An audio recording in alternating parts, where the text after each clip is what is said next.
The dust turned red beneath her. Corporal Sloan Thatcher lay on her side in the Afghan dirt, left thigh, opened by shrapnel from a mortar round that had landed 18 meters away. The wound bled in pulses. Dark, rhythmic, the kind of bleeding that meant artery damage.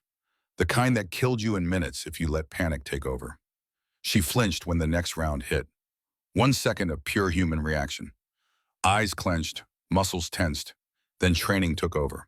Her right hand moved with practiced precision. Tourniquet from her med kit, high and tight above the wound. The pain hit white hot as she cranked it down. Her vision tunneled, narrowed, then cleared. Her left hand never stopped moving. Davis covering fire, 2 o'clock. Her voice cut through the chaos of gunfire and shouting. Fletcher flank left. Now no, Maddox, get that saw on the roofline before they reposition. The 3 Marines moved, instantly, without question. Because even bleeding out in the dirt, Corporal Sloan Thatcher was still in command of the medical situation, still reading the tactical picture, still saving lives. A lance corporal she'd trained 3 months ago sprinted toward her position. Too exposed, too fast. Brennan, stop. Her command froze him mid-stride. Low crawl, 5 seconds. Move. He dropped, crawled. A sniper round cracked overhead right where his chest would have been. Sloan finished securing her tourniquet, tested it, solid. She had maybe 40 minutes before tissue damage became permanent. 2 hours before she'd lose the leg. Plenty of time. She keyed her radio with blood-slickened fingers. Actual, this is Doc. Compound secure. Request dust-off for 1 urgent surgical. Multiple stable for routine evac. Gunnery Sergeant Callum Briggs's voice crackled back. Tight, controlled. Doc, what's your status? Functional, Gunny. A pause, then, you're the urgent surgical, aren't you? Yes, Gunny. Another pause. Longer this time. Roger. Helo inbound 12 minutes. Try not to bleed out before then, Thatcher. No promises, Gunny. She allowed herself 1 moment. 1 single moment to feel the pain. To acknowledge what her body was screaming. Then she pushed it down, compartmentalized it, locked it away in the same place she kept every other thing that could break her if she let it. The Marines were watching her. She could feel their eyes, waiting to see if their doc was really as unshakable as she seemed. Sloan pushed herself up to sitting, checked her rifle. Functions checked, barrel clear, magazine seated, safety on. Muscle memory, old muscle memory, the kind that came from 1,000 repetitions before she'd ever worn this uniform. Perimeter secure, she called out. Secure, Doc, Fletcher responded. Then somebody find me an IV bag and start a line. I'm getting bored over here. Rhett Maddox actually laughed, shaky, relieved. Doc, you're fucking insane. She didn't respond, just kept her hands steady, kept her breathing controlled. They called her just a medic. They were wrong, but they didn't know that yet. Not completely. Not yet. 7 months earlier, Forward Operating Base Hansen, Helmand Province, Afghanistan, March 2018. The Chinook helicopter touched down in a storm of dust and rotor wash. Sloan stepped off the ramp, carrying 2 duffel bags and a medical kit that weighed 48 pounds. The heat hit her like a wall, dry, scorching, the kind of heat that pulled moisture from your lungs with every breath. She was 25 years old, 5 feet 4 inches, 118 pounds. She looked like she'd get blown away by the rotor wash. She didn't. Sloan squared her shoulders and walked toward the operations center with the same steady stride she'd carried across a dozen different bases in 4 different countries. Small frame, quiet demeanor, easy to underestimate. People usually did. Forward Operating Base Hansen sat in the middle of nowhere. Dust and HESCO barriers and guard towers. Home to 200 Marines and a rotating cast of special operations personnel who came and went like ghosts. The mission here was simple in concept, impossible in execution. Hold ground, protect supply routes, keep the enemy off balance. Casualties were a weekly occurrence, sometimes daily. Sloan reported to the operations center, a plywood structure that shook every time the generators cycled. Inside maps covered every wall. Radio chatter filled the air, the smell of coffee and sweat and stress. Gunnery Sergeant Callum Briggs stood at the center of it all, 46 years old, 22 years in the Corps, face weathered by sun and combat and the weight of command. He looked up when Sloan entered. His eyes did the calculation that every combat leader did when they met a new medic. Can this person keep my Marines alive? Corpsman Sullivan reporting for duty, Gunnery Sergeant.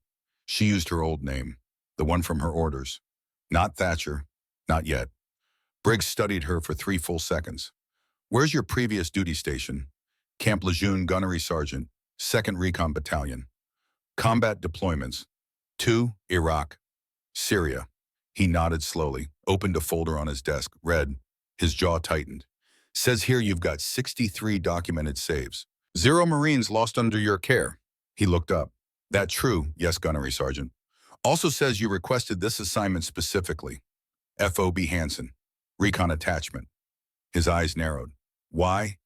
To serve where I'm needed most, Gunnery Sergeant. It wasn't the whole truth, but it was enough truth for a first meeting. Briggs closed the folder. Your job here is simple corpsman. Keep my Marines alive. That's it.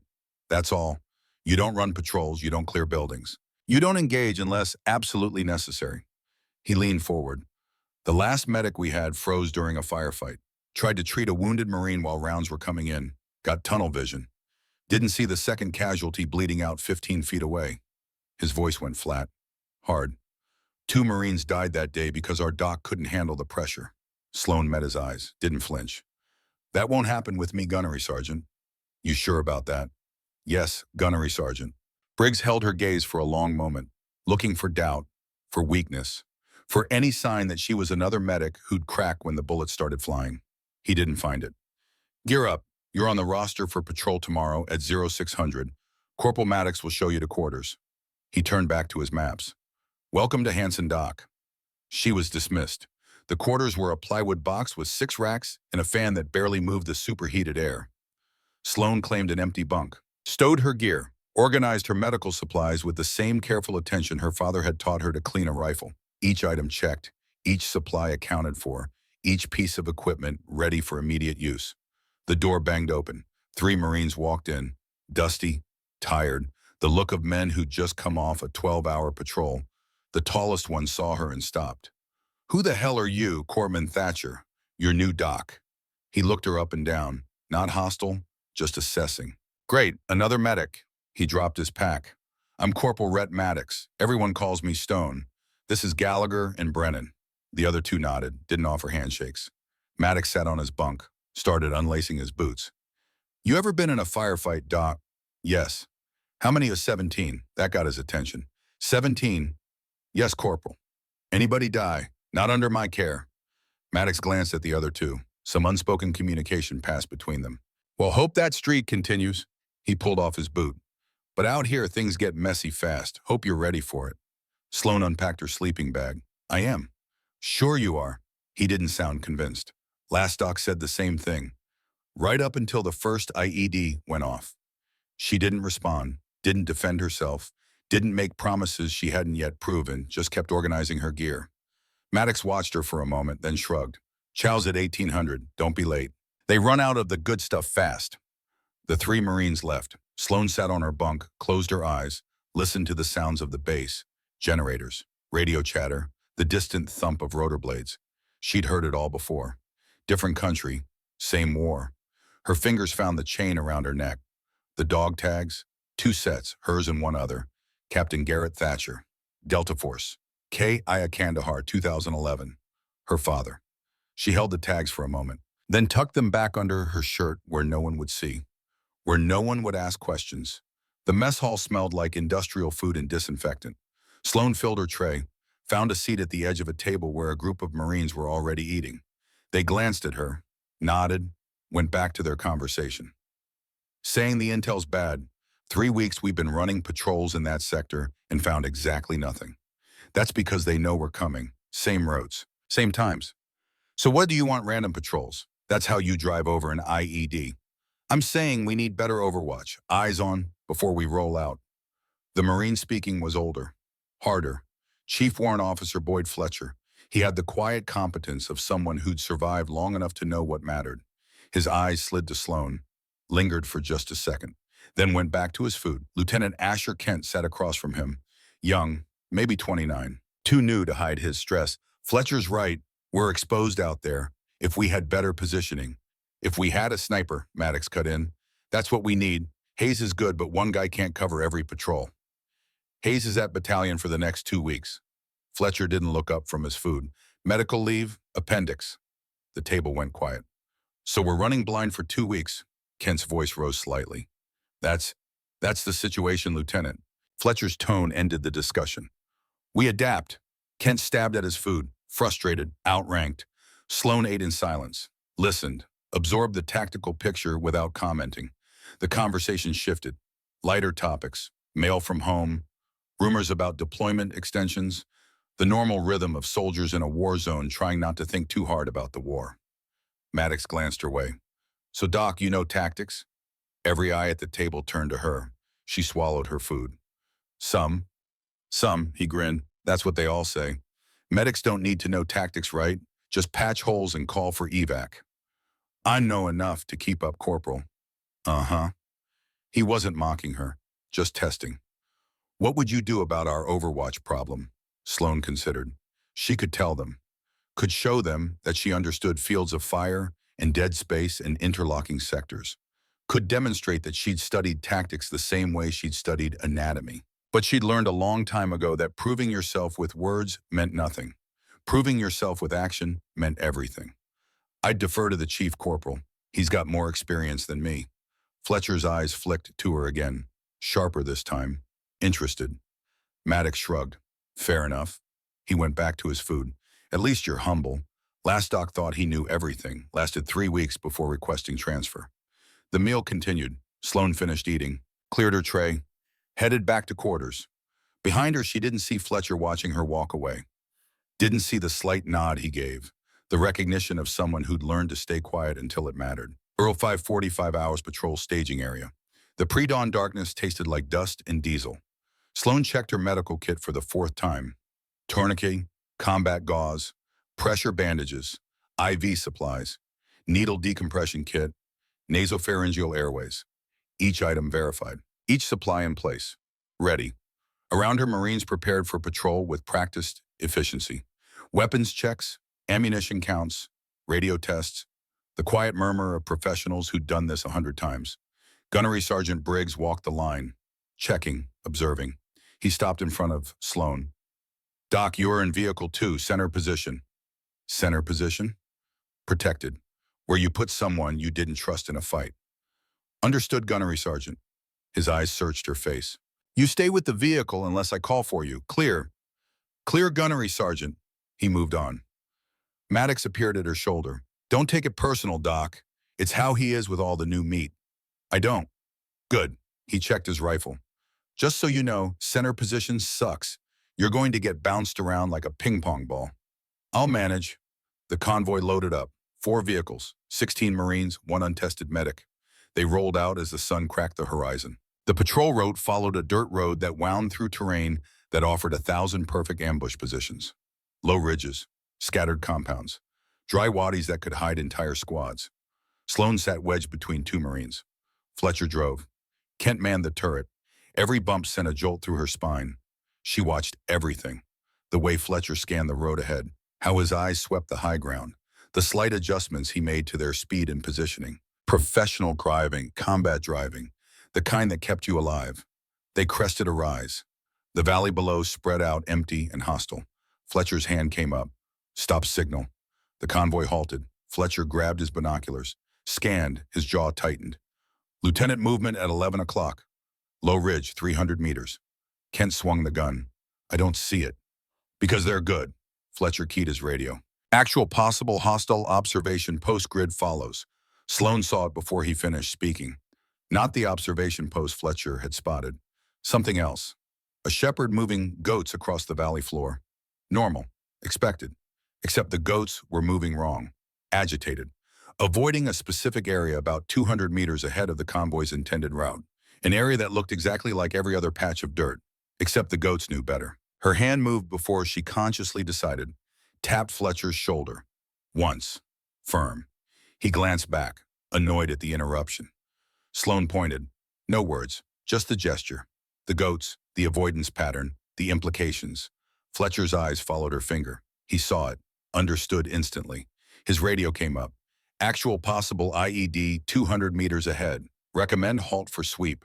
Briggs's voice, confirm visual. Negative visual. Animal avoidance pattern. Recommend EOD. A pause, then Roger, all vehicles halt. EOD team moving up. The convoy stopped. Waited. 30 minutes later, the explosive ordnance disposal team found it. A pressure plate, IAED, 50 pounds of homemade explosive, buried exactly where the goats had refused to walk, right where the convoy's lead vehicle would have rolled.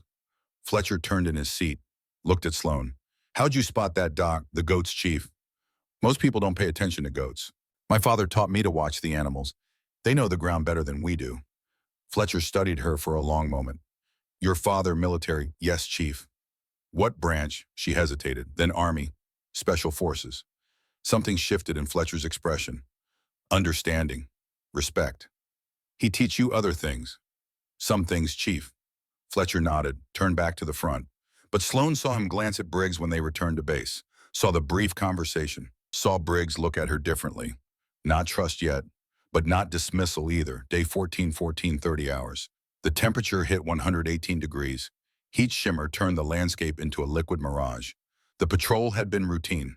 Check compounds, show presence, return.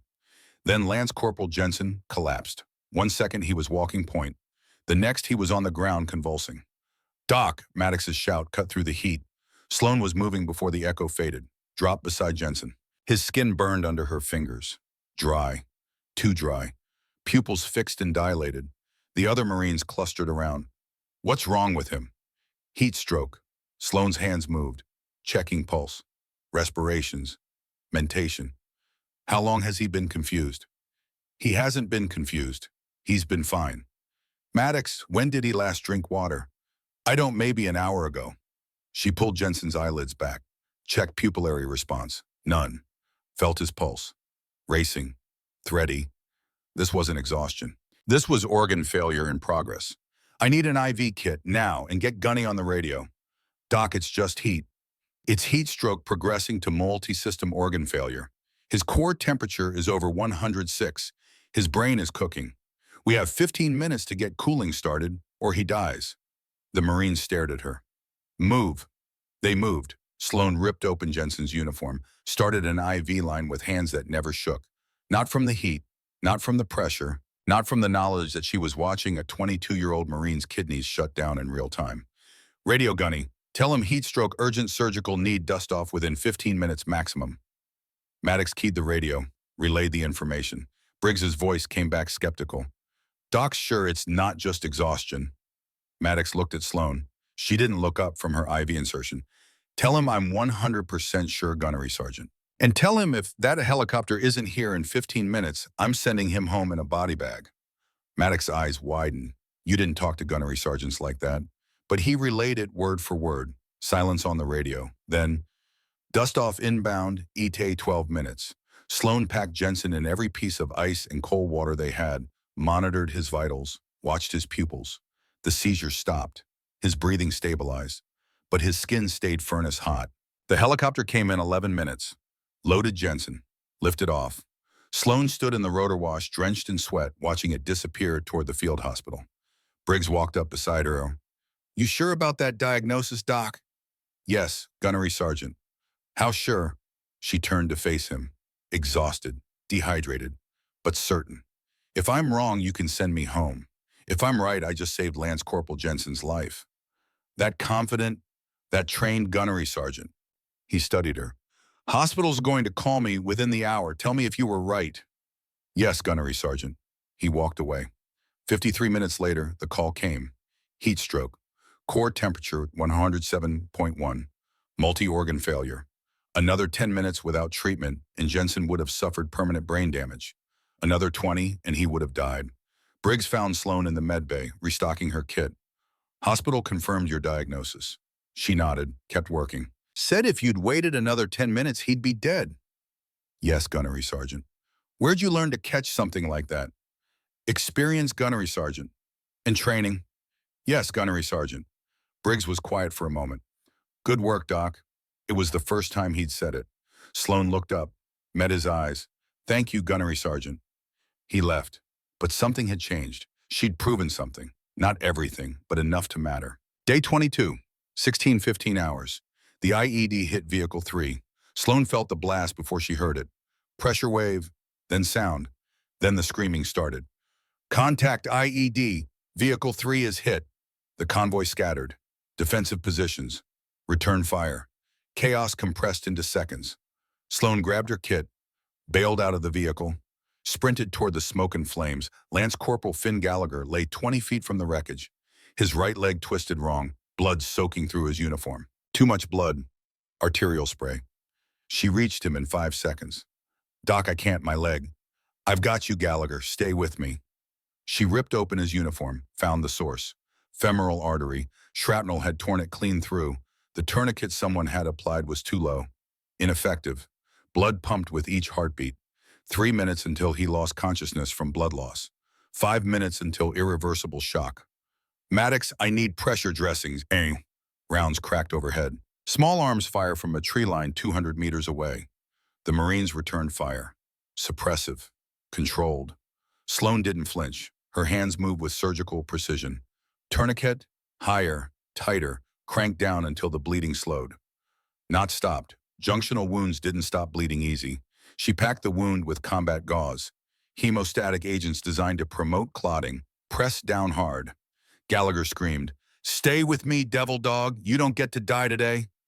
It hurts. I know. That means you're alive. Keep feeling it. More rounds. Closer now. The incoming fire was getting accurate. Fletcher appeared. Doc, we need to move. 30 seconds. She finished packing the wound, wrapped it tight, started an IV line with one hand while maintaining pressure with the other.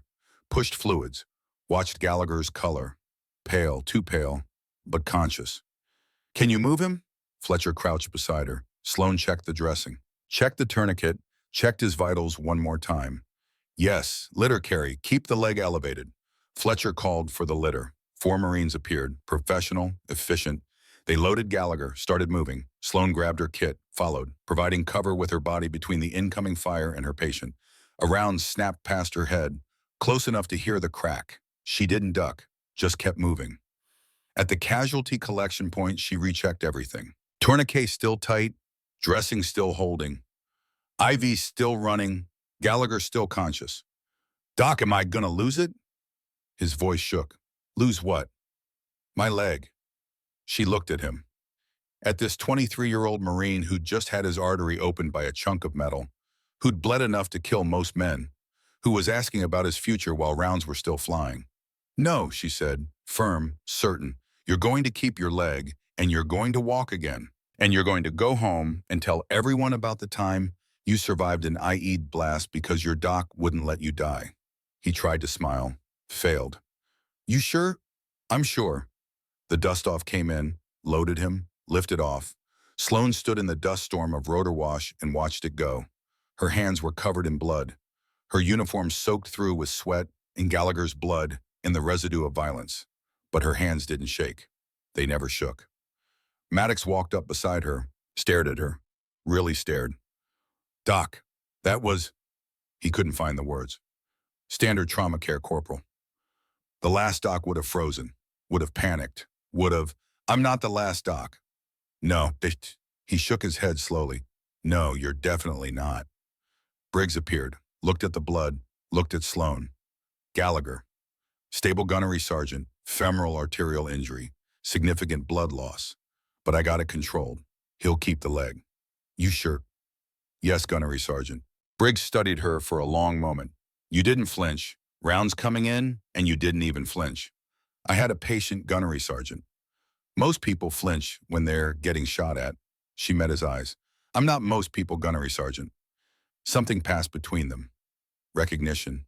Respect. No, Briggs said quietly. No, you're not. He walked away. The Marines around her looked different now.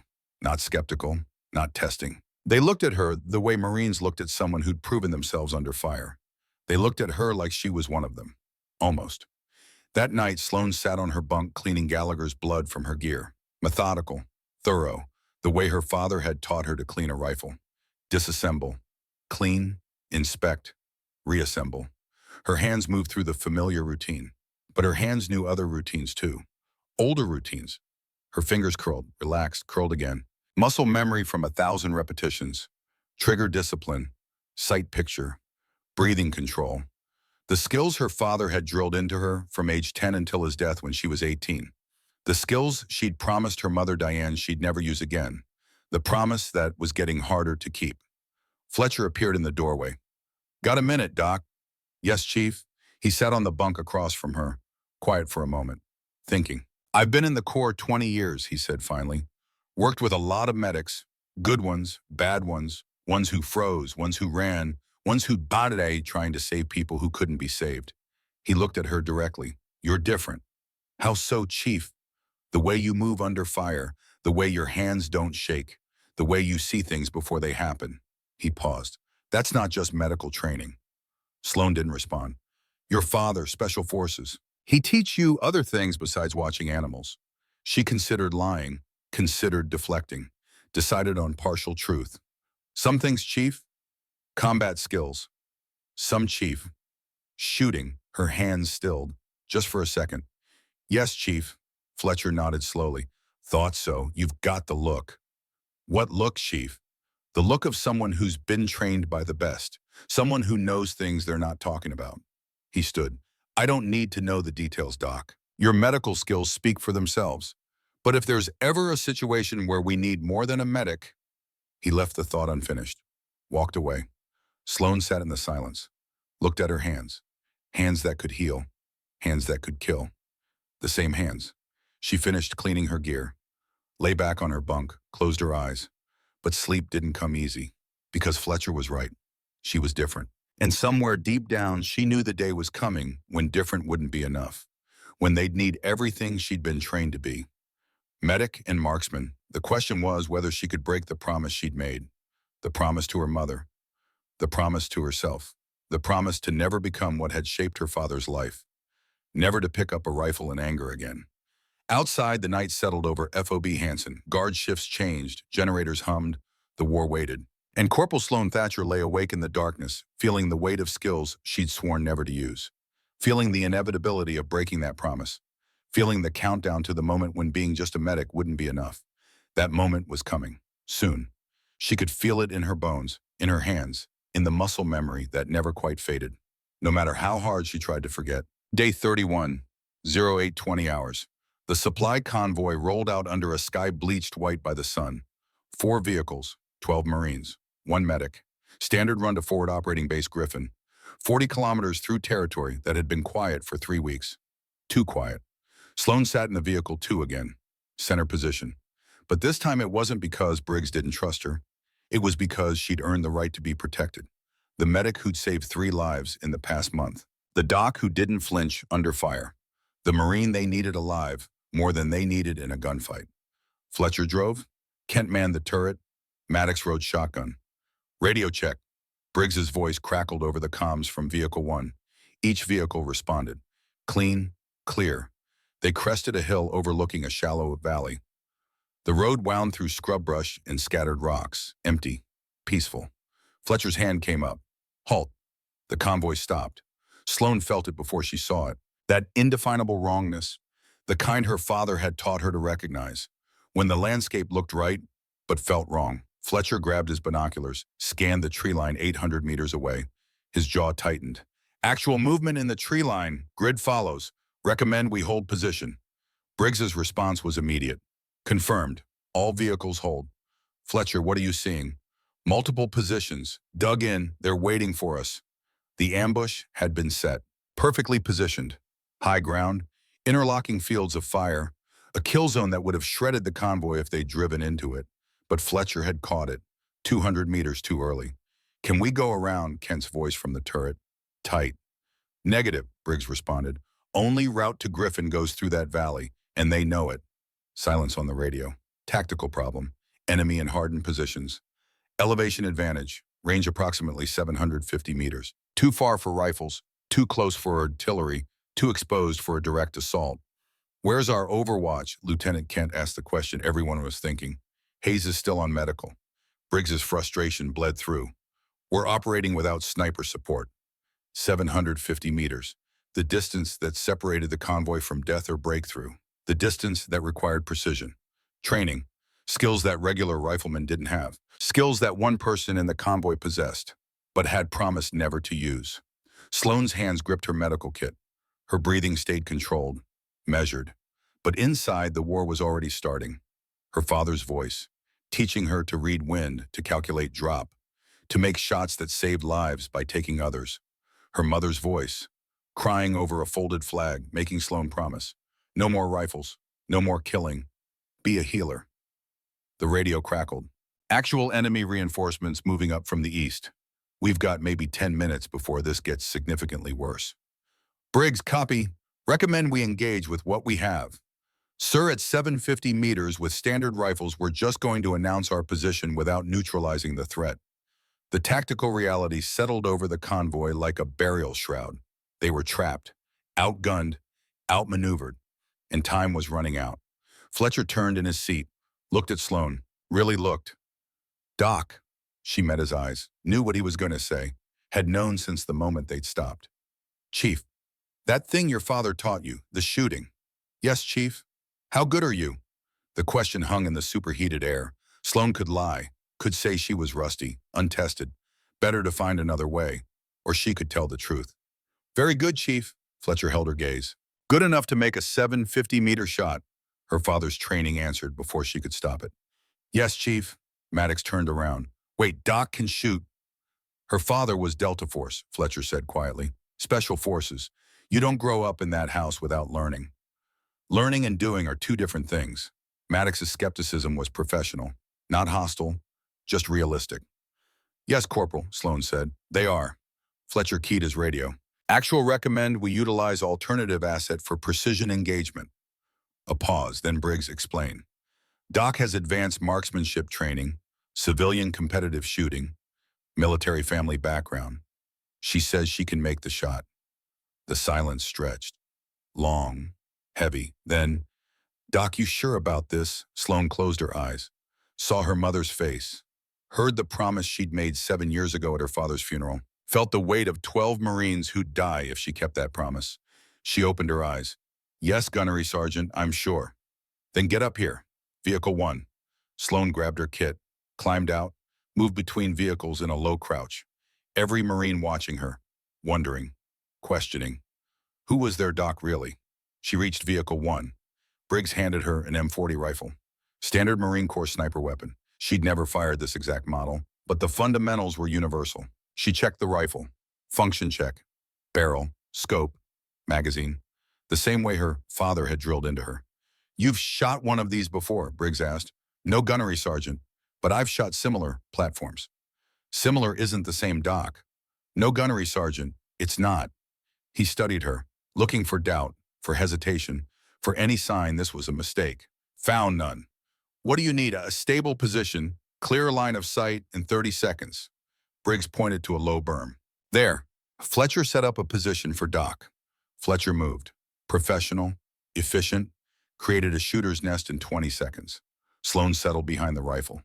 Prone position, bipod deployed, stock tucked tight. Her body remembered every detail, every angle, every pressure point. 7 years since she'd been in this position. Felt like yesterday. She looked through the scope, found the target, enemy machine gun position. 753 meters, according to the rangefinder. Wind. She felt it on her face, watched the dust patterns, saw the heat shimmer, left to right, approximately 8 miles per hour, gusting to 12. Bullet drop at this range with this rifle, approximately 40 inches. Time of flight, just over 1 second. All the calculations her father had taught her, all the competitions she'd won, all the promises she'd broken by simply touching this rifle. Her breathing slowed. 4 seconds in, 7 hold, 8 out, heart rate dropped. 60 beats per minute, 50 by 50. The world narrowed to the scope picture. Crosshairs on target. Adjust for wind, adjust for drop, adjust for distance. Her finger found the trigger. Smooth, steady. She began the press. Felt the break point approaching.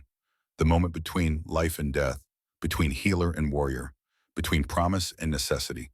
The rifle fired. 753 meters away, dirt exploded 2 inches left of the target. Miss. Shit, Maddox breathed. Sloan didn't react, didn't panic, just worked the bolt. Chambered another round, analyzed. Wind gust. She'd calculated for 8 miles per hour. The gust had hit 12 right as she fired. Amateur mistake. She wouldn't make it twice. Her breathing cycled. In, hold, out. Waited for the wind to settle. Felt it drop. Adjusted her point of aim. 0.5 mil dot right. Finger on trigger. Smooth press. The rifle fired. Through the scope, she saw the impact. Center mass. The enemy gunner collapsed behind his weapon. Perfect. The convoy erupted in controlled chaos. Marines engaging, suppressive fire, maneuver elements. But the machine gun that would have killed them all stayed silent, neutralized by one shot, from a medic who wasn't supposed to know how to shoot. Sloan worked the bolt, scanned for additional targets, found the second position, adjusted, fired. Another hit. Third position, adjust, fire, hit. In 90 seconds, she'd eliminated 3 hardened positions that would have required a full infantry assault. Clinical, precise, efficient. The enemy broke, retreated into the mountains. The convoy was clear.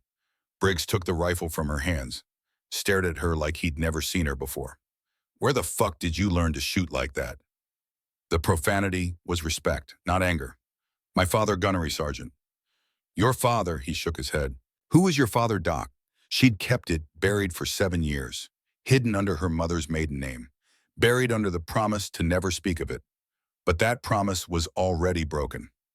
Might as well break it completely.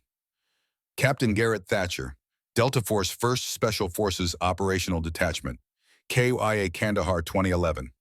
The name landed like an artillery round. Every Marine within earshot went silent, because they knew that name. Every Special Operations soldier knew that name. Captain Garrett Thatcher, the Ghost of Kandahar, legendary sniper, 53 confirmed kills, operated behind enemy lines for 6 months, conducted direct action missions that were still classified, killed by an IED on what should have been a routine convoy. His daughter had been 18, had been at his funeral, had received his flag, and had apparently inherited every ounce of his skill. Jesus Christ, Fletcher breathed. You're Thatcher's daughter. Yes, Chief. Maddox stared at her. Why didn't you tell us? Because I promised my mother, Diane, I'd never use those skills again. Sloane's voice stayed level. I promised her I'd be a healer, not a killer. You just saved 12 lives, Doc. By taking 3. The weight of it settled. The first time she'd killed since her father died.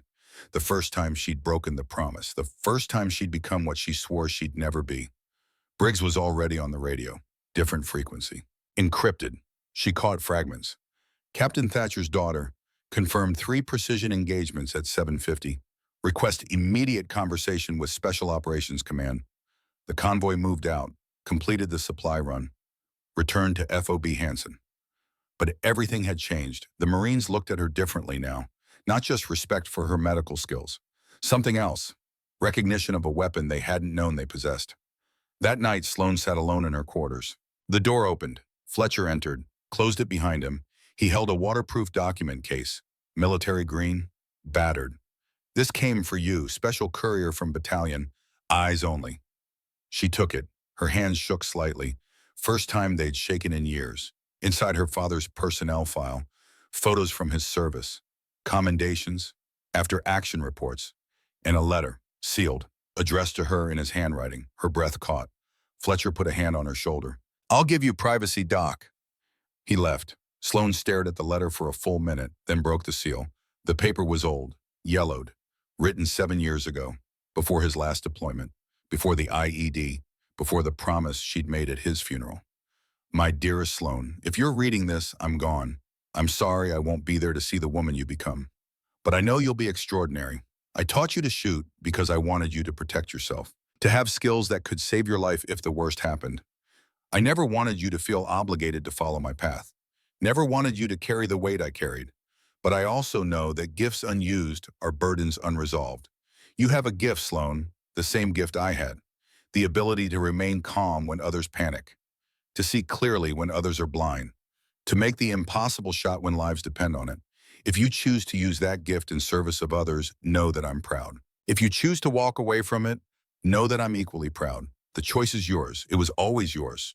But understand this, there's no shame in being a medic and a marksman. The best soldiers I ever knew were the ones who understood that violence is sometimes necessary to protect those who cannot protect themselves. Who could switch between saving lives and taking them without losing their humanity. You are stronger than you know, braver than you believe, and capable of things that will amaze even yourself. Use your gift wisely. Use it to save lives, whether that's with a scalpel or a rifle scope. I love you. I'm proud of you. And I'll be watching over you always. Your father, Captain Garrett Thatcher. Sloane read it 3 times, then folded it carefully, pressed it against her chest, cried, just once, for the father who'd known, who'd understood, who'd given her permission to be both things she was, medic and marksman, not mutually exclusive, combined. The door opened again. Briggs entered, didn't knock. He looked at her tear-streaked face, the letter in her hands, sat down across from her. I got a call 20 minutes ago from Colonel Diana Foster, Special Operations Command. She wants to talk to you. Sloane wiped her eyes. About what, gunnery sergeant? About sending you to the Army Sniper School, Fort Benning, Georgia. The words didn't register at first. Then they did. I'm a medic gunnery sergeant. You're also the daughter of one of the most legendary snipers in modern military history, and you just proved you inherited his skills. He leaned forward. Colonel Foster thinks you could be both. Combat medic and designated marksman. First of your kind. That's not possible. It wasn't possible until you made 3 combat shots at 750 meters after not touching a rifle for 7 years. He stood. She's flying in tomorrow. 900. You'll brief her on what happened today, and she'll make you an offer. I can refuse. You can refuse. He paused at the door. But your father's letter, what did it say? Sloane looked down at the paper. It said I should use my gift to save lives, whether with a scalpel or a rifle scope. Briggs nodded. Sounds like he knew you better than you know yourself, Doc. He left. Sloane sat in the silence, holding her father's final words. The promise to her mother. The gift from her father. The choice that would define everything that came next. Sleep didn't come that night, just thoughts, calculations. The weight of becoming something she'd sworn never to be. And the growing realization that maybe she'd been running from herself for 7 years. Maybe it was time to stop running. 0900 hours, day 32. Colonel Diana Foster was 45 years old, silver oak leaves, combat infantry badge, Ranger tab, Special Forces tab. A career spent breaking barriers and proving that skill had no gender. She sat across from Sloane in the commander's office. Professional. Direct. Corporal Thatcher, I've read your father's file, I've read your service record, and I've read Gunnery Sergeant Briggs's after-action report from yesterday. She folded her hands. You made 3 precision shots under combat conditions at ranges most trained snipers wouldn't attempt. First shot missed. You self-corrected and made 2 perfect follow-ups. That's not luck. That's skill. My father trained me, ma'am. I know, I knew your father. Worked with him on 2 operations in 2009. Foster's expression softened. He was the best sniper I ever saw. And he spoke about you constantly, about your natural ability, your patience, your gift. Sloane said nothing. Here's my proposition. The Army Sniper School, Fort Benning, 7 weeks, 60% fail rate. If you pass, you'll return here with a new designation. Combat Medic Sniper. You'll operate with Briggs's team in both capacities. I'm not a soldier, ma'am. I'm a corpsman, Navy. We can arrange an inter-service transfer for training purposes. You'll retain your rank and rate. Foster leaned forward. Corporal, we lose Marines every day because we don't have enough precision shooters. We lose civilians because our responses aren't surgical enough. You could bridge that gap. You could be the person who stops the threat and saves the wounded. No one has ever done that before. My mother made me promise never to touch a rifle again. Your father made you promise to use your gift to save lives. Foster's voice was gentle but firm. I think he understood something your mother didn't. Sometimes you save lives by taking them. Sometimes the most merciful thing you can do is eliminate a threat before it kills innocence. Sloane looked down at her hands. Hands that could heal, hands that could kill. If I refuse, you go back to being an exceptional medic. No one will think less of you. The choice is yours. The same words her father had written. The choice is yours. It was always yours. When would I leave, ma'am? Tomorrow morning, 0600. 21 hours to decide whether to become what she'd spent 7 years running from, or to finally accept what she'd always been. I'll go, ma'am, Foster smiled. I was hoping you'd say that. Fort Benning, Georgia, week 1. The heat in Georgia was different from Afghanistan. Humid, oppressive. The air thick enough to swim through. Sloane stepped off the bus with 23 other students. All men, all experienced shooters, all staring at the only woman in the class. She stared back, didn't flinch. Sergeant First Class Wyatt Donovan stood at the front of the formation, 42 years old, face carved from granite, eyes that had seen combat on 4 continents. Welcome to the United States Army Sniper School. Over the next 7 weeks, 60% of you will fail. Some because you can't shoot, some because you can't think, some because you can't handle the pressure. His eyes swept the formation, stopped on Sloan. Gender doesn't matter here. Race doesn't matter. Rank doesn't matter. The only thing that matters is performance. Can you make the shot when it counts? Can you operate under conditions that would break normal people? Can you be trusted with the lives of your teammates? He paused. If you can't, you'll be gone. If you can, you'll earn the title of sniper. One of the most respected designations in the United States military. The formation stood silent. Dismissed. Report to barracks for billeting. Class formation at 0500 tomorrow. Don't be late. Sloan found her assigned barracks. 2-person room, 1 rack already claimed. A woman sat on the other bunk. Tall, athletic, cold eyes. Lieutenant Tessa Larkin. You must be Thatcher. She didn't offer a handshake. Heard about you, Delta Daddy, lucky shots in Afghanistan. Lieutenant, Sloan kept her voice neutral. Don't expect special treatment because you're a woman. Don't expect me to go easy on you because we're roommates. Tessa stood. I failed this course once already. I'm not failing again. And I'm sure as hell not going to let some medic with a famous last name show me up. She walked out. Sloan unpacked her gear, organized it with the same meticulous care she'd organized everything since her father died. This was going to be harder than she'd thought. Not because of the training, because of the ghosts she'd brought with her. Week 2, the marksmanship training was brutal. Every shot analyzed, every position critiqued, every mistake noted. Sloan struggled. Her competitive shooting background had taught her one style. Military sniping required different techniques, different positions, different breathing patterns. What had felt natural in Afghanistan felt forced on the range. She scored middle of the class. Adequate, not exceptional. Tessa scored highest, perfect scores. Textbook execution, smirked every time the scores were posted. During a break, Sloan found her rifle in her locker. Something was wrong. The scope mounting screws. Too loose. Sabotage. She checked the rifle before the next evolution, tightened everything, said nothing, but she knew. For 2 weeks, Tessa had tested her, sabotaged her equipment, questioned her every move, made every training day a battle on 2 fronts. Donovan pulled her aside after the day's training. Thatcher, you're thinking too much. You're trying to force military techniques over your foundation. That doesn't work. Yes, Sergeant. Your father didn't teach you wrong. He taught you fundamentals. Build from those. Adapt military techniques to your strengths. Don't abandon what makes you good. I don't want special treatment, Sergeant. This isn't special treatment, this is me telling you to stop fighting yourself. He walked away, called back over his shoulder. You've got the gift. Stop wasting it trying to be someone else. That night, Sloan called Briggs on the allowed weekly phone call. Gunny, I don't think I belong here. Why not? I can't shoot like they want me to. I can't think like they want me to. I'm failing. You're not failing. You're adapting. There's a difference. His voice was steady, certain. Your father trained you to hunt, to compete, to shoot for precision in controlled environments. They're training you to kill, to operate, to shoot for survival in chaos. Those aren't the same thing. I know that. Do you? Because from what Donovan told me, you're trying to become a cookie-cutter military sniper instead of being Sloan Thatcher. The woman who made combat shots after 7 years of not touching a rifle. The woman who can read wind like she's having a conversation with it. Pause. Your father trained you for this. Trust that training, adapt it, but don't abandon it. The call ended. Sloan lay in her rack, thinking, processing. Maybe Briggs was right. Maybe she'd been fighting the wrong battle. Week 3, the night stalking exercise began at 2200 hours.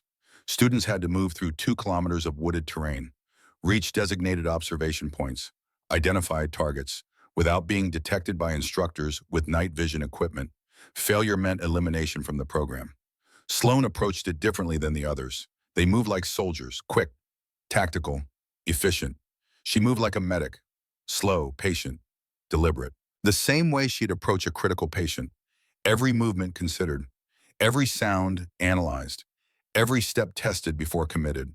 Her medical training had taught her to work under pressure without rushing, to move with surgical precision, to see details others missed. She applied those skills to fieldcraft. 5 hours later, she completed the exercise. Perfect score, every target identified, never detected, ranked first in the class. Donovan was waiting at the extraction point. Now you're thinking like a sniper Thatcher. She nodded, exhausted. But something had clicked. She wasn't trying to be a military sniper anymore. She was being herself, with military applications. The difference was everything. Week 4, Tessa failed the next practical exercise.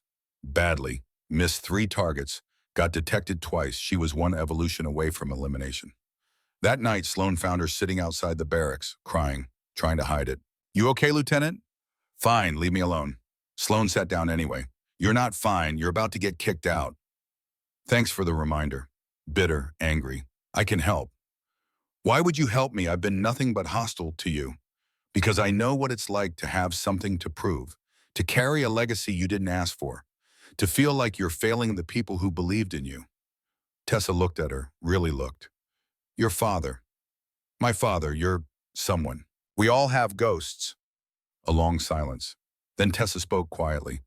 "I knew your father's reputation, knew what he'd done. When I heard you were coming here, I thought, she'll just coast on her name. She'll be handed everything I had to fight for. And then I sabotaged your rifle, because I wanted you to fail." She looked away, ashamed. "I'm sorry." "I know, I found it, fixed it, didn't report it." "Why not, though?" "Because I understand." Sloan stood. "We're stronger together than we are fighting each other. I'll help you with fieldcraft and observation. You help me with military shooting techniques. We both graduate." Tessa studied her, weighing, deciding, then stood, offered her hand. "Deal." They shook. 2 women, 2 different paths, 1 shared goal. Week 6. The final examination was comprehensive. Written test on ballistics and tactics. Practical test on fieldcraft. Shooting evaluation at unknown distances. The shooting test was the killer. Moving targets at ranges from 600 to 1,000 meters. Wind, heat shimmer, pressure. Everything that separated good shooters from great ones. Sloan approached the line. The past 6 weeks compressed into this moment. She'd merged her father's training with military techniques, had learned to be both the competitive shooter and the combat operator, had found the balance between different approaches. 10 targets, 10 shots. She settled behind the rifle, breathing controlled, heart rate slow, mind clear. The world narrowed. First target, 800 meters. Moving left to right, she read the wind, calculated lead, adjusted elevation. Fired. Hit. Second target, 650 meters. Moving away, adjust. Fire. Hit. She worked through the course with mechanical precision.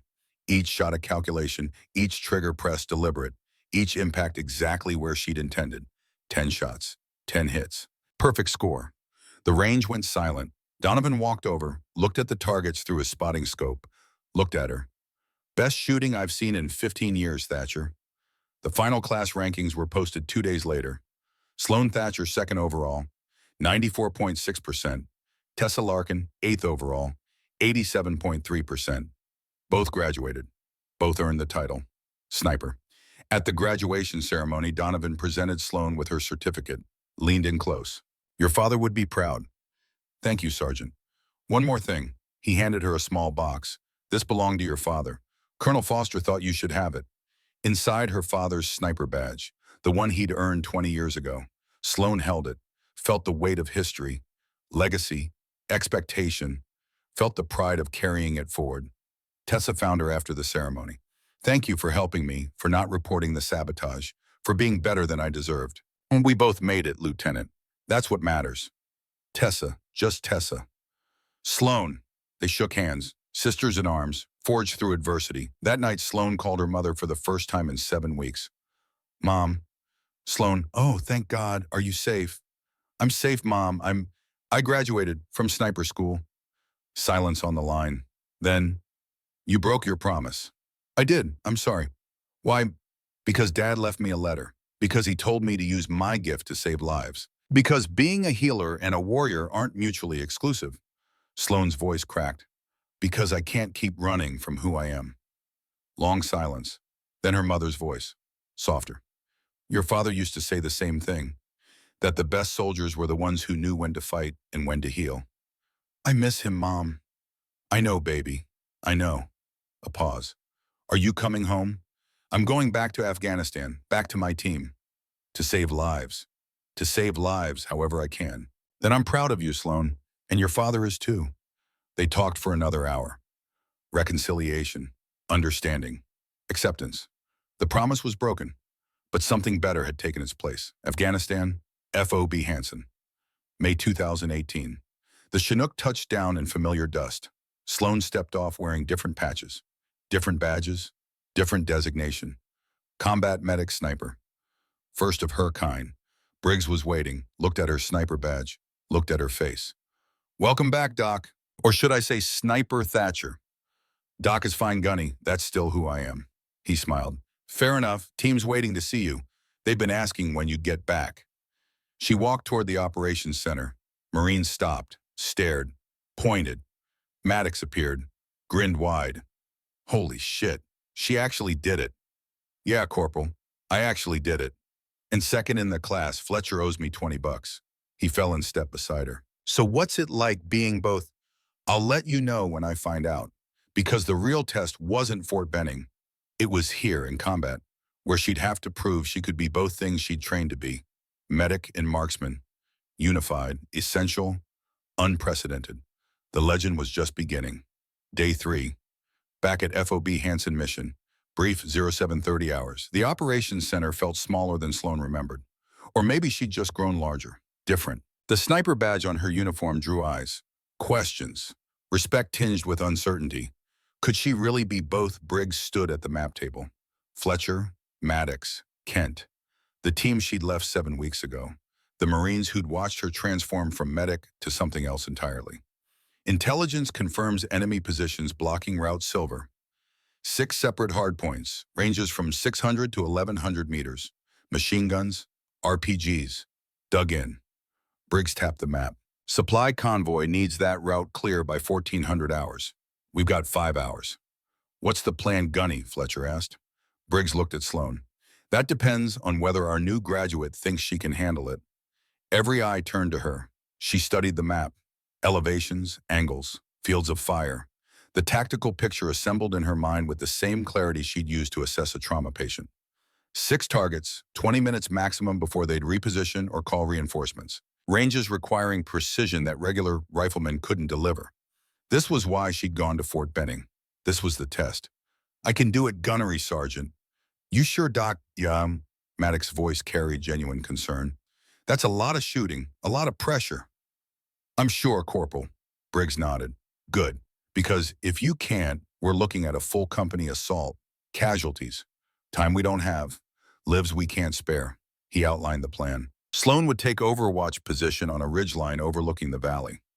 Systematic engagement, neutralize each position before they could communicate or respond.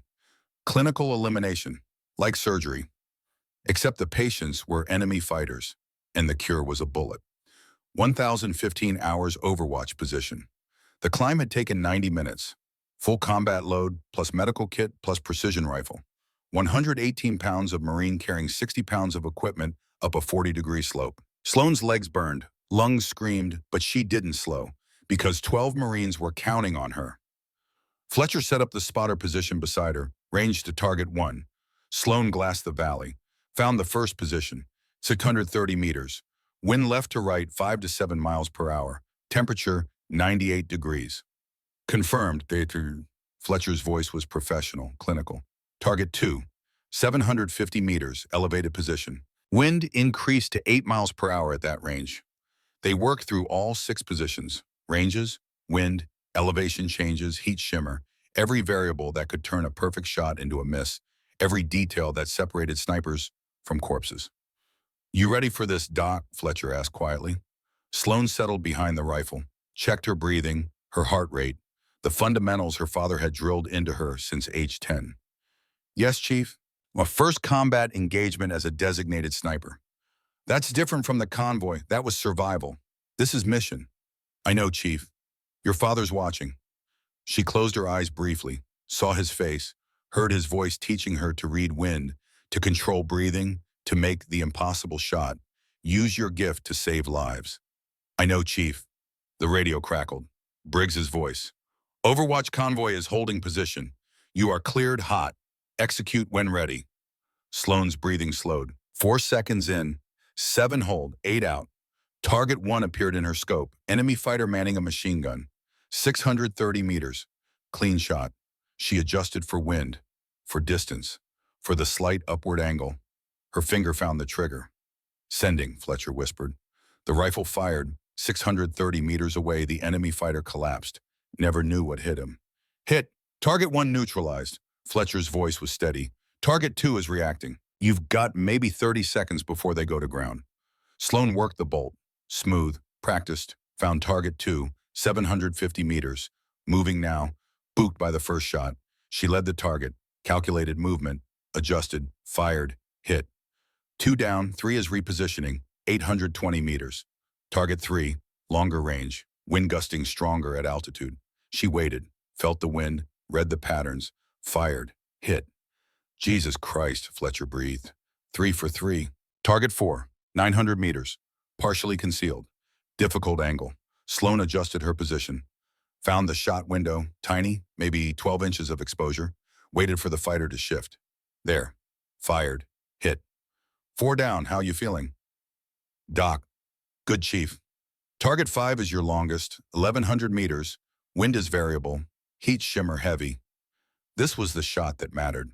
The one that proved Fort Benning had been worth it. That she could perform at ranges that tested even experienced snipers.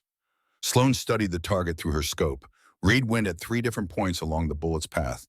Calculated drop. Drift. Time of flight. Her breathing cycled. Heart rate dropped to 50 beats per minute. The world narrowed to the crosshairs. She fired. 1,100 meters away, the target fell. Perfect. 5 down, 1 remaining, 600 meters. He's trying to withdraw. Target 6, running. Panic driving him toward cover. The easiest shot she'd make today. She led him. Adjusted. Fired. 6 for 6. Clinical precision. Surgical elimination. Fletcher lowered his binoculars. Looked at her with something approaching awe. 20 minutes. 6 targets. 6 hits. No misses. No adjustments needed. He keyed the radio. Actual all targets neutralized. Route silver is clear. Briggs's response carried a smile. Roger, Overwatch. Good shooting. RTB when ready.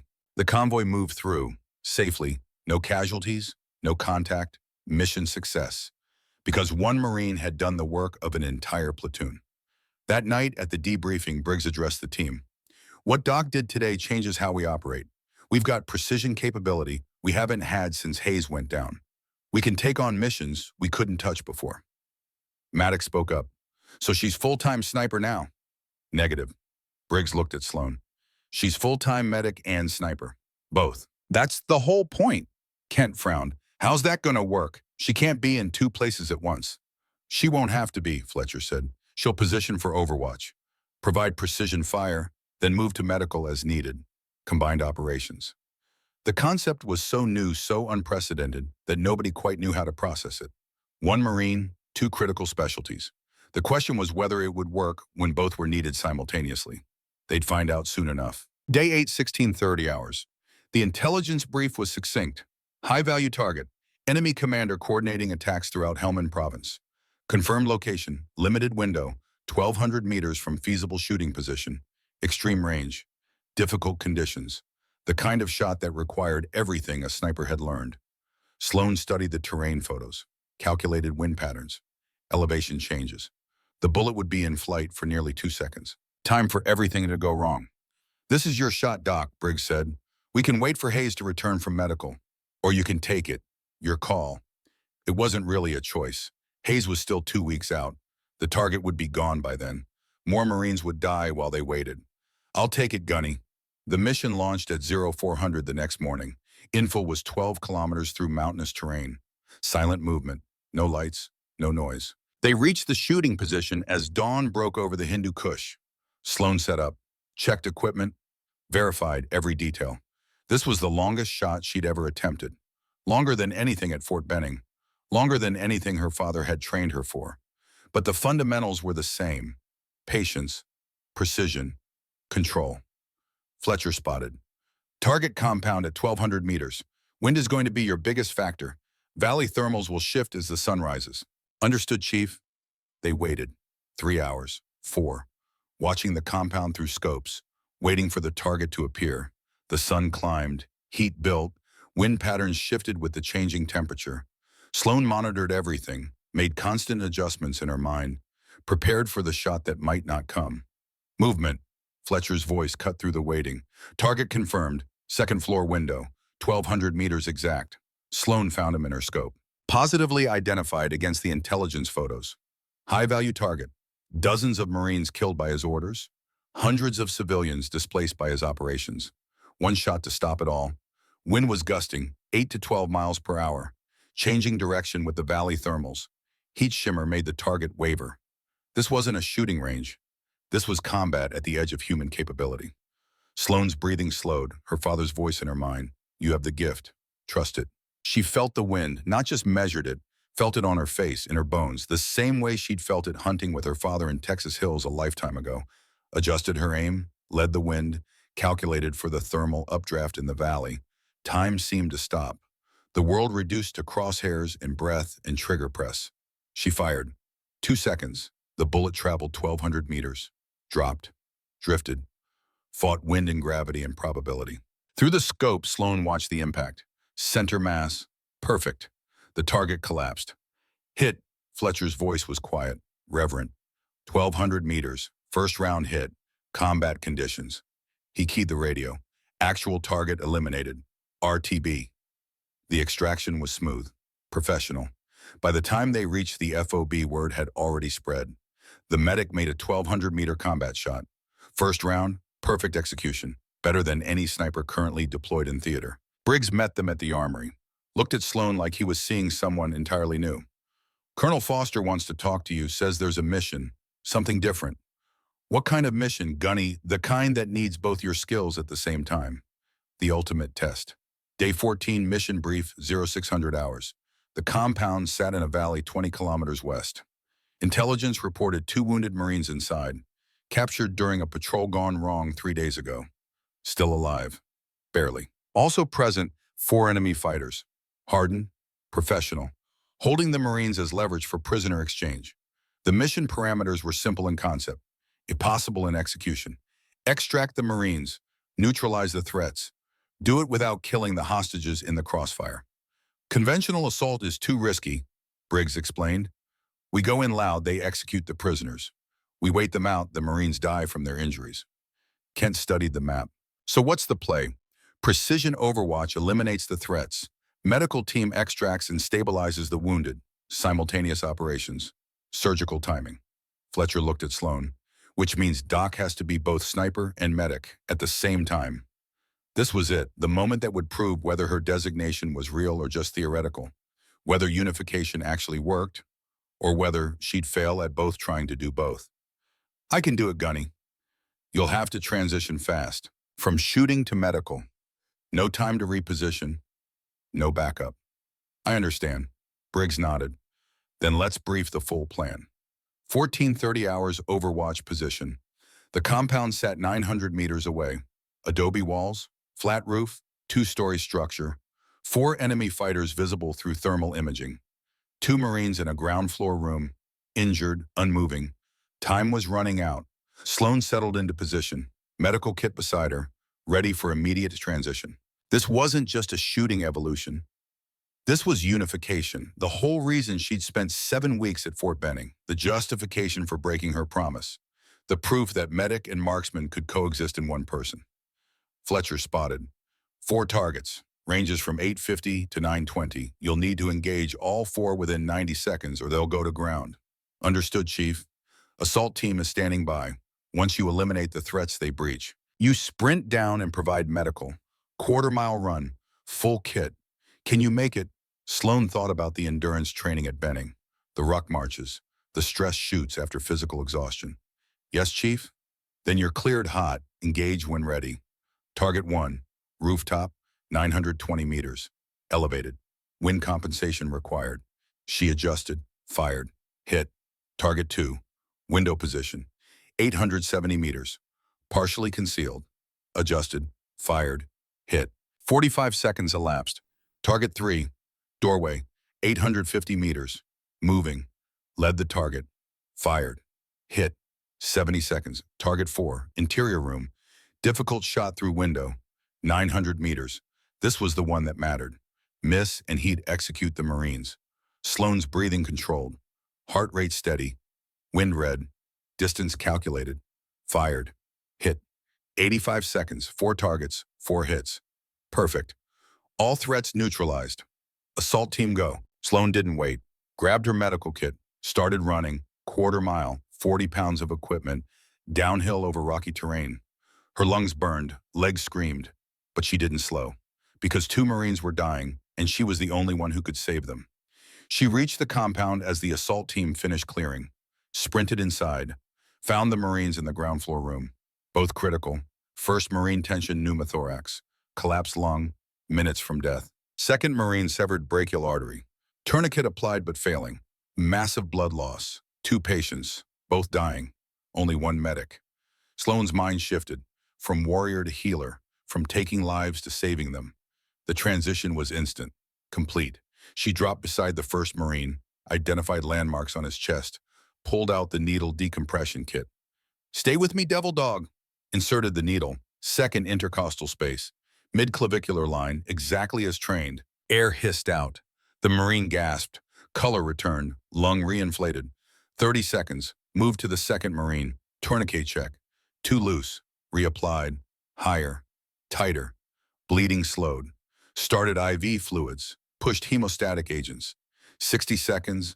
Rechecked the first Marine. Breathing stabilized. Checked the second. Bleeding controlled. Both stable. Both alive. Maddox appeared in the doorway. Stared at the scene. 2 Marines who'd been minutes from death, now conscious and talking. "Doc, how the hell?" Gunfire erupted outside. Enemy reinforcements. 600 meters. Moving toward the compound. Sloan grabbed her rifle. Still had blood on her hands from the arterial repair. No time to clean them. Moved to the window. Acquired target. 600 meters. Clear shot. Fired with bloody hands. Hit. Switched back to medical. Rechecked IV lines.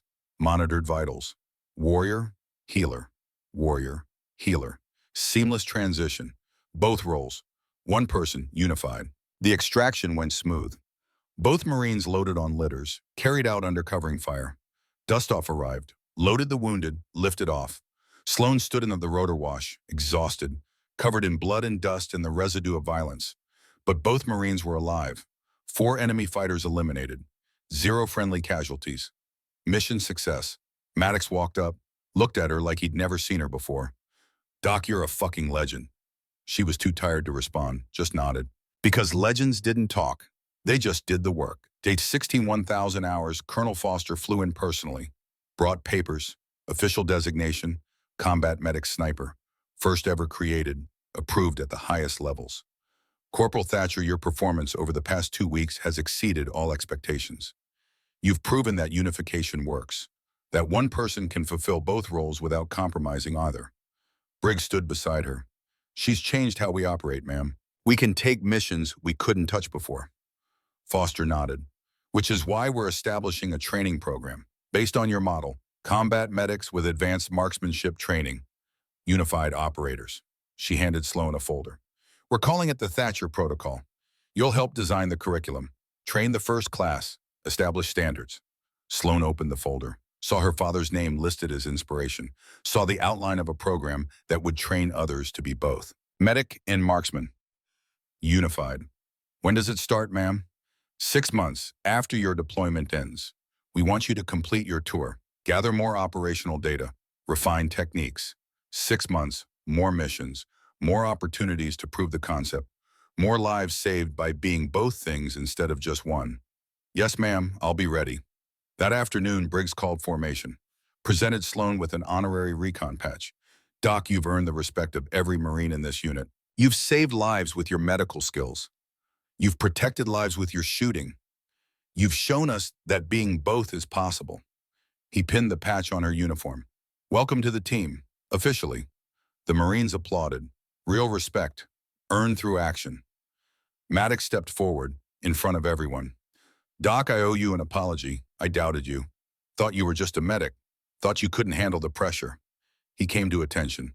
"I was wrong. You've saved us twice. Once with your med kit, once with your rifle. You're the best operator I've ever worked with."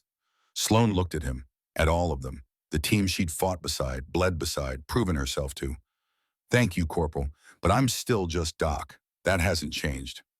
No, Fletcher said quietly. You're not just anything anymore. You're both, and that makes you extraordinary. 7 months later, Marine Corps Base Camp, Pendleton, California, February 2019. The classroom held 18 students. Corpsmen and Army medics, all volunteers, all with advanced shooting backgrounds, all here to learn the Thatcher Protocol. Sloan stood at the front, 26 years old now, promoted to sergeant, designated master instructor. She'd regained the 11 pounds the deployment had stripped away. The dark hollows beneath her eyes had faded to memory. Sleep came easier now, the nightmares less frequent. She looked healthy, whole, but the eyes were different, harder, wiser. The eyes of someone who'd seen combat and learned its lessons.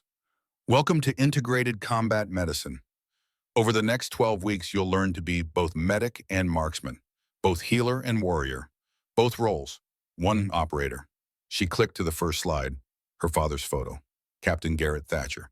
This program is named for my father, a man who understood that violence and healing aren't opposites. They're different tools for the same mission, protecting those who can't protect themselves. The students listened, rapt. You'll learn advanced medical procedures under stress. You'll learn precision shooting at combat ranges. You'll learn to transition between roles instantly, without hesitation, without compromising either skill set. She paused. 60% of you will fail. Not because you can't shoot, not because you can't heal, but because you can't unify both. Can't become comfortable being both things simultaneously. Another click. Photos from her deployment. Overwatch positions. Medical treatment. The compound assault.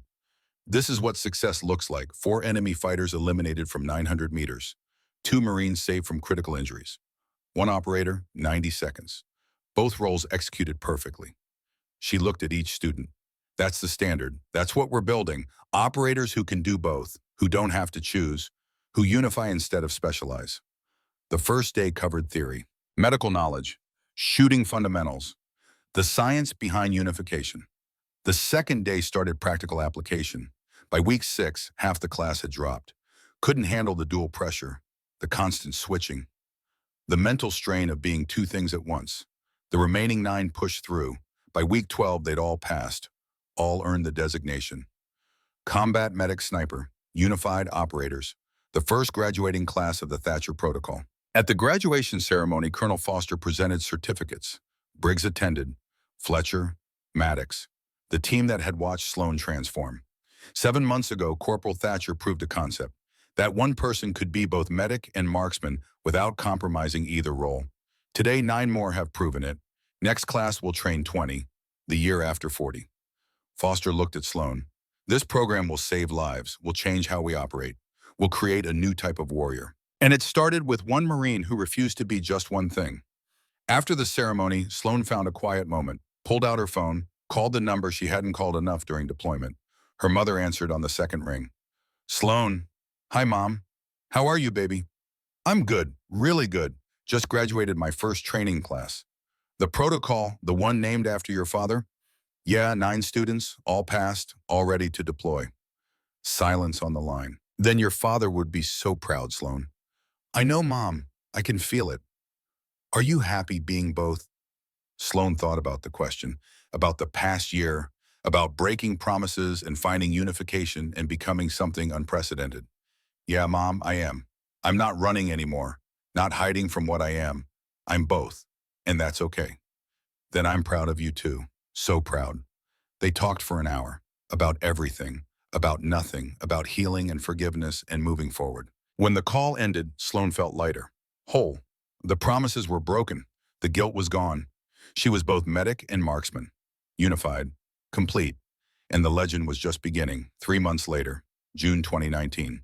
The knock on Sloan's office door came at 07:55. She looked up from the training curriculum she'd been refining. Come in. Briggs entered, followed by Fletcher and Maddox, all in dress uniforms. Gunny, what's going on?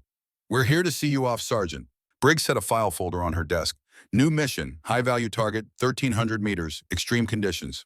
Sloan opened the folder, studied the intelligence brief, the terrain analysis, the wind patterns. This would be the longest combat shot ever recorded in theater. When do I deploy 0600 tomorrow? Back to Helmand, 6-month rotation. training local forces, operational support. Fletcher stepped forward. Doc, you ready for this? 1,300 meters is pushing it. She looked at the mission brief, studied the terrain, calculated the variables. This was what she trained for, what her father had prepared her for, what Fort Benning had refined, what unification had made possible. I'll be ready, Chief, Maddox grinned. Never doubted it for a second. Briggs nodded. Mission brief at 0800 tomorrow. Full team. Your primary sniper and medical. Yes, Gunny. They turned to leave. Briggs paused at the door, looked back. Your father would be proud, you know. What you've built, what you've become, what you're teaching others to be. Thank you, Gunny. He left. Sloan sat in the quiet office, holding the mission folder, feeling the weight of legacy and expectation and earned respect.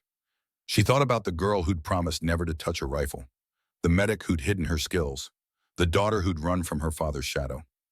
That person was gone.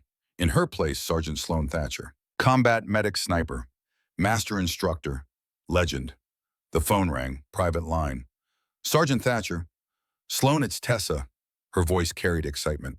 I just got orders, instructor position, sniper school. I'm coming to help you train the next class. Sloan smiled. That's outstanding, Tessa. Couldn't have done it without you. See you in 3 months. See you then.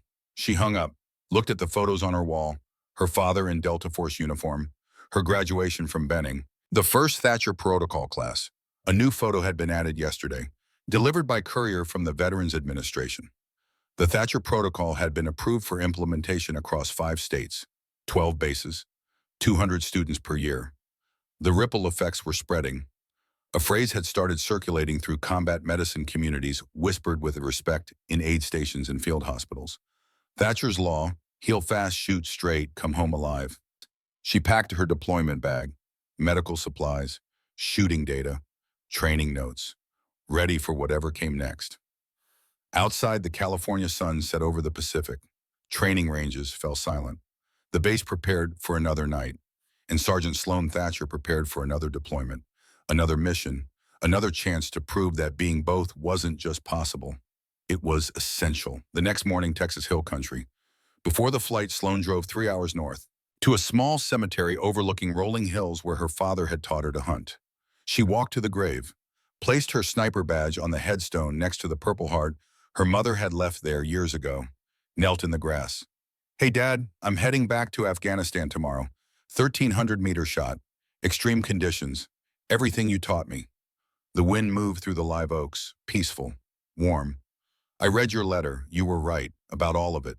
The gift, the choice, being both instead of choosing. She traced the letters of his name carved in granite. I'm teaching now. 20 students next class. Tessa's coming to help. We're building something that's going to change how the military operates, all because you taught a 10-year-old girl to read wind. Her voice caught. I became the soldier you would have wanted to serve with, Dad. Precise, purposeful, protector. She stood, saluted, held it for 5 seconds. I love you, and I'll make you proud. Every shot, every patient, every student. She turned, walked back to her truck, didn't look back, because he wasn't there anymore.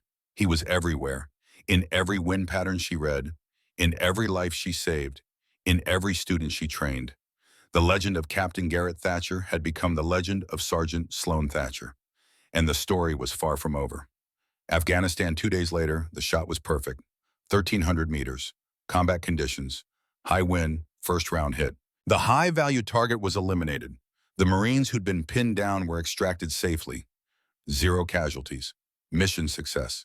That night, as Sloan cleaned her rifle in the armory, Fletcher found her. Got an email from Pendleton. Next Thatcher protocol class has 32 applicants. They're expanding the program. 32. Sloan looked up. We've only got capacity for 20. They're building a second facility, hiring more instructors. The VA requested implementation across 7 states now, not 5. The ripple effects kept spreading. And there's something else. Fletcher handed her a printed photo. Military Times just published this. The photo showed Sloan teaching the first class. The headline read, "The Marine Who Rewrote Combat Medicine, How Sergeant Sloan Thatcher Built a New Kind of Warrior."